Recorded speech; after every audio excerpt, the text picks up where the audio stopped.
Sampai kapan pandemi ini berakhir? Ada yang mengatakan bulan Juni Indonesia sudah mengalami penurunan kurva penderita COVID-19.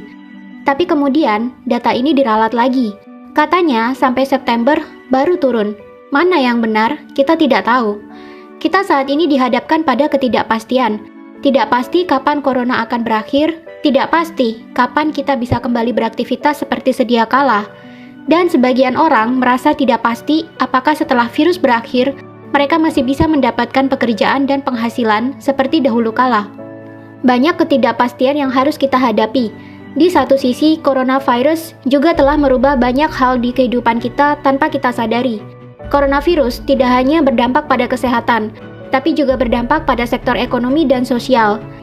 Jika kita tak mampu beradaptasi dengan perubahan ini, maka kita akan termasuk ke dalam golongan orang yang merugi dan tertinggal.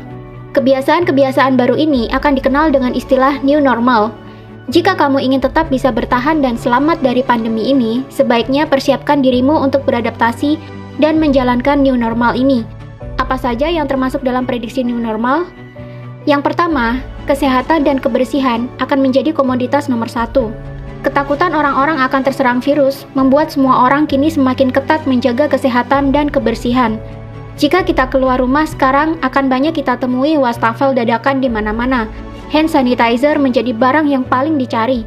Orang mengenakan masker kemana-mana. Vitamin dan jamu menjadi barang yang banyak dikonsumsi selain makanan pokok.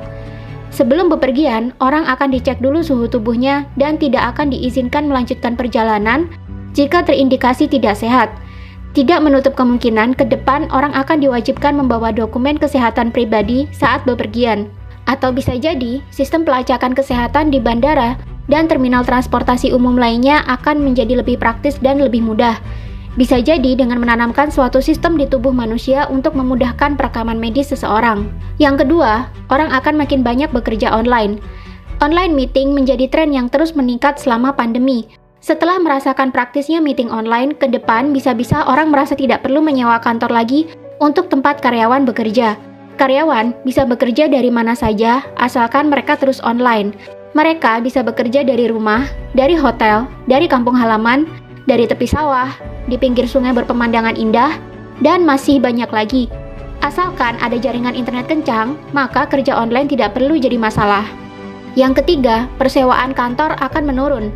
Karena karyawan sekarang bisa bekerja dari mana saja, tentunya akan berimbas pada persewaan kantor. Harga sewa kantor yang mahal tentunya menjadi beban bagi pengusaha. Dengan terbiasanya bekerja online, pengusaha bisa mengurangi biaya sewa kantor tanpa mengurangi produktivitas perusahaan.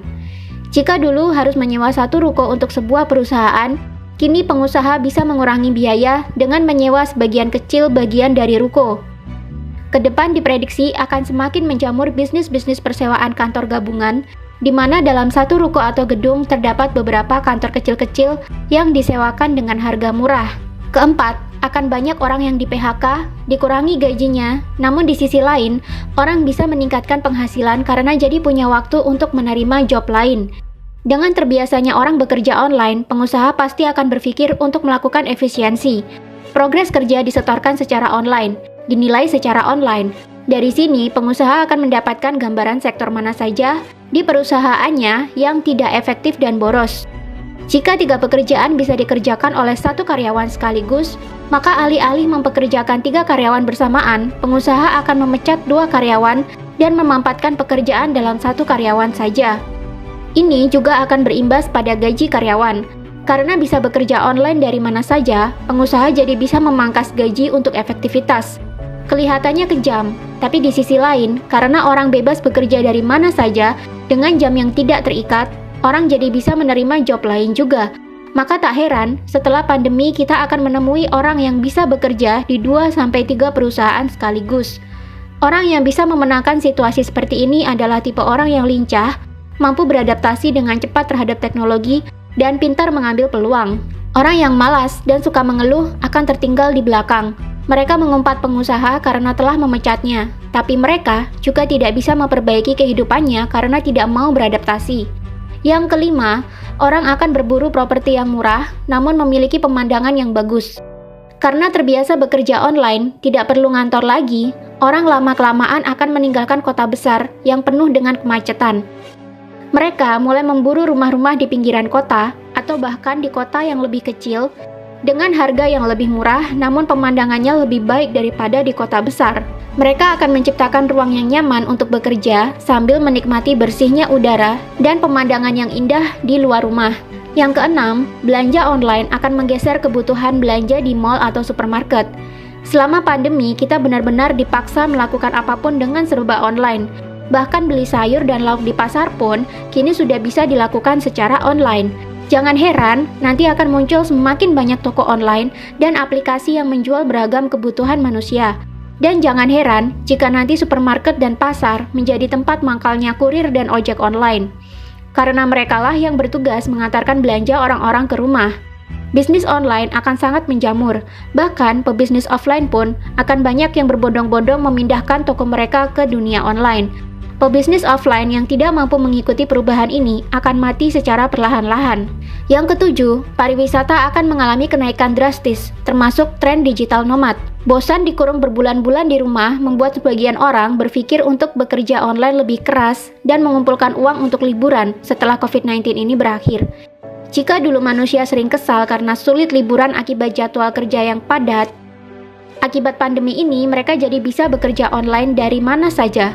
Daripada bosan di rumah, akhirnya banyak orang yang menghemat uangnya, bekerja online lebih keras, dan akhirnya pergi dari rumah untuk menghabiskan waktu di hotel-hotel yang nyaman di daerah wisata impian. Mereka bekerja dari hotel siang dan malam. Mereka mencari hotel dengan kecepatan internet yang kencang, hotel budget dengan desain Instagramable akan menjadi buruan. Jika mereka penat, mereka tinggal berjalan-jalan ke lokasi wisata di sekitar hotel tempat mereka tinggal. Jika dulu pariwisata dijejali dengan orang-orang yang butuh liburan dan melepas penat setelah lelah bekerja, setelah pandemi akan banyak orang yang melakukan kerja sekaligus liburan dalam waktu yang bersamaan. Jika dulu tren digital nomad hanya dilakukan oleh milenial-milenial dari negara barat, tak menutup kemungkinan setelah pandemi ini, milenial-milenial Indonesia akan mengalami hal yang serupa.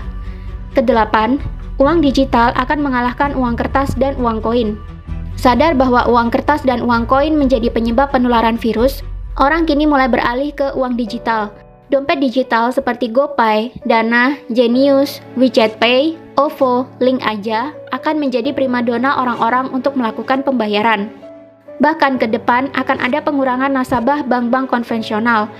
Jika dulu satu orang bisa menyimpan uangnya dalam beberapa rekening bank, misalnya rekening BCA untuk keperluan sehari-hari, BRI untuk tabungan, Mandiri untuk dana darurat.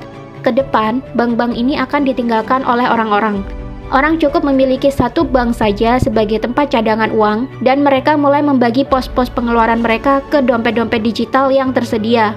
Dompet digital ini murah, tanpa biaya bulanan seperti bank konvensional, dan memiliki biaya administrasi transaksi yang lebih murah dibandingkan dengan menggunakan bank konvensional. Bank konvensional lama-lama akan menjerit karena kalah jumlah nasabah dengan dompet digital. Yang kesembilan, muncul orang-orang dengan pemikiran baru dan membuat perubahan. Pandemi COVID-19 memaksa banyak orang di dunia untuk berdiam diri di rumah, tanpa melakukan aktivitas di luar, tanpa bepergian. Untuk mengusir rasa bosan, tentunya intensitas membaca dan menonton akan meningkat.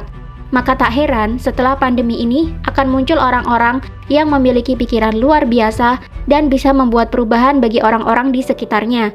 Ini karena selama pandemi mereka jadi punya banyak waktu untuk membaca dan mencari informasi, sehingga muncullah orang-orang yang memiliki pemikiran kritis yang sebelumnya tidak pernah kita temui. Intinya adalah pandemi COVID-19 ini menjadi seleksi alam bagi kita semua. Jika kita tak mampu beradaptasi dengan cepat, maka tinggal menunggu waktu saja kita akan menjadi manusia yang tertinggal dan mengalami kerugian.